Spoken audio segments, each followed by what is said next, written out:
Hello investors, स्वागत है आपका स्टॉक टॉक्स की नई वीडियो में। दोस्तों आज की मैं बात करने वाले एक ऐसे स्टॉक के बारे में जिसने कि एक साल में 200 से ज़्यादा % रिटर्न दिया है। दोस्तों हम बात करने वाले जीटीएल इंफ्रास्ट्रक्चर के बारे में। आज जानेंगे जीटीएल इंफ्रास्ट्रक्चर के बारे में कंप्लीट एनालिसिस, क्या है कंपनी के फाइनेंशियल्स, क्या है कंपनी की करंट स्टेज और क्या है कंपनी का फ्यूचर।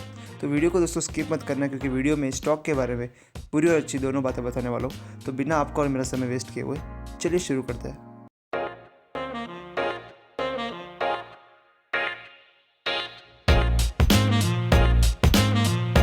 तो दोस्तों पहले हम जानेंगे कंपनी करती क्या है, उसके बाद हम जानेंगे कंपनी के फाइनेंशियल्स, उसके बाद जानेंगे कंपनी के स्टॉक प्राइस के बारे में, उसके बाद जानेंगे कंपनी से रिलेटेड कोई अच्छी और बुरी बातें, उसके बाद जानेंगे कि आपको इसमें इन्वेस्ट करना चाहिए या नहीं। नंबर 1, कंपनी करती क्या है। दोस्तों कंपनी एक्चुअली टेलीकॉम के जो इंफ्रास्ट्रक्चर उन पे काम करती है, यानी कि टावर्स वगैरह बनाती है। और रेडी टू यूज़, यानी कि किसी भी कंपनी को अगर टावर वगैरह चाहिए तो किसी जाने की ज़रूरत नहीं है।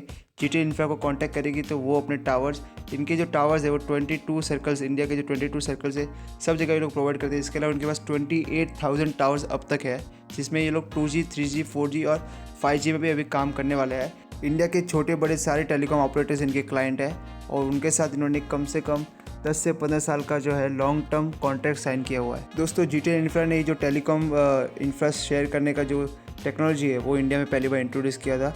2010 तक कंपनी काफ़ी ज़्यादा लीडिंग थी इंडियन मार्केट में। कंपनी की मोनोपोली थी एक टाइप से, लेकिन कुछ चाइनीज़ टावर मेकिंग कंपनी आने के बाद कंपनी थोड़ी घाटे में चलने लगी। लेकिन अभी भी इंडिया के सारे लीडिंग ऑपरेटर्स जो टेलीकॉम ऑपरेटर्स है वो इनके क्लाइंट है, वो काफ़ी अच्छी बात है। दोस्तों अब बढ़ते दूसरे पॉइंट की तरफ, कंपनी के फाइनेंशियल्स के ऊपर।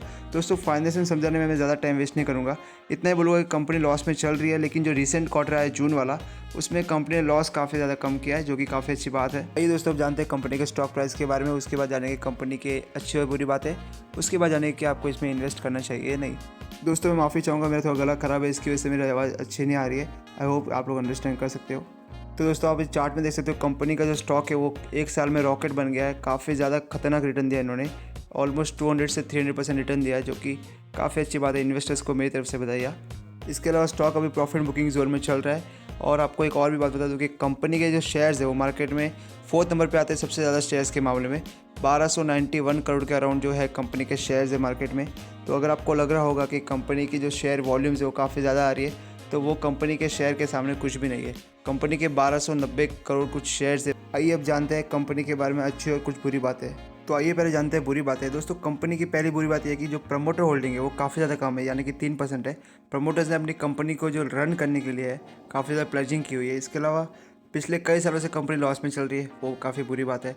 इसके अलावा कंपनी जो प्रॉफिट बना रही है उसमें से इंटरेस्ट इतना जा रहा है, क्योंकि कंपनी ने इतना सारा लोन लिया हुआ है कि जो इंटरेस्ट में आधा पेमेंट जा रहा है, जिसकी वजह से कंपनी जो है प्रॉफिटेबल नहीं बन पा रही। आइए जानते हैं कंपनी के बारे में कुछ अच्छी बात है। दोस्तों पहले अच्छी बात यह है कि कंपनी ने जो लोन है वो काफ़ी हद तक कम किया है अपना, जो कि काफ़ी अच्छी बात है। इसके अलावा कंपनी के जो क्लाइंट्स है उनके साथ कंपनी ने लॉन्ग टर्म कॉन्ट्रैक्ट साइन किया हुआ है, जिससे कि कंपनी के लिए एक सेफ्टी आ जाती है। इसके अलावा अगर हम कंपनी के कंपटीटर्स देखें, इंडस टावर्स, HFCL, तेजस नेटवर्क्स, इनके सब में से सबसे ज़्यादा जो एक्सपीरियंस मैनेजमेंट है वो है जीटीएल इंफ्रास्ट्रक्चर का, क्योंकि कंपनी ही इंडिया में पहली बार लेके आई थी शेयर नेटवर्क वाला जो टेक्नोलॉजी है। इसकी वजह से कंपनी के लिए एक और बेनिफिट है कि वो लोग जो काम है सबसे बेस्ट तरीके से कर सकते हैं। और चौथी अच्छी बात यह है कि जो आत्मनिर्भर भारत का अभी चल रहा है जो अभियान, उसमें कंपनी को सबसे ज़्यादा फायदा होगा, क्योंकि एक डोमेस्टिक लेवल पे कंपनी ही सबसे लीडिंग है टावर के मामले में। आइए अब जानते हैं कि आपको जीटीएल इंफ्रास्ट्रक्चर में इन्वेस्ट करना चाहिए या नहीं।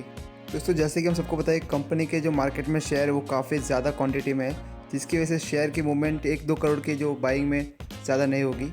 ओके, उसके अलावा हमको ये भी पता है कि कंपनी ने अभी 200 से 300% का रिटर्न दिया है, तो अगर यहाँ पे आप बाइंग करने का सोचते हो तो काफ़ी ज़्यादा रिस्की हो सकता है। इसके अलावा दोस्तों हम सबको पता है कि कंपनी ने जो लोन अब तक क्लियर नहीं किए, तो मैं बोलूँगा कि कंपनी को रेडर पे रखिए, अभी इन्वेस्ट मत कीजिए।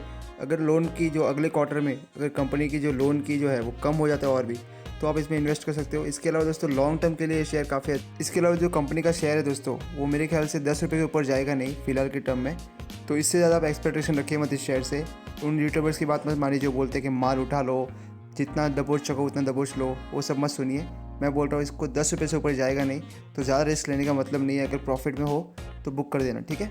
तो बस दोस्तों आज के इतना है। अगर वीडियो पसंद आए तो वीडियो को लाइक करना, चैनल को करना सब्सक्राइब, और भी किसी टॉपिक पर वीडियो चाहिए तो नीचे कमेंट करके ज़रूर बताना।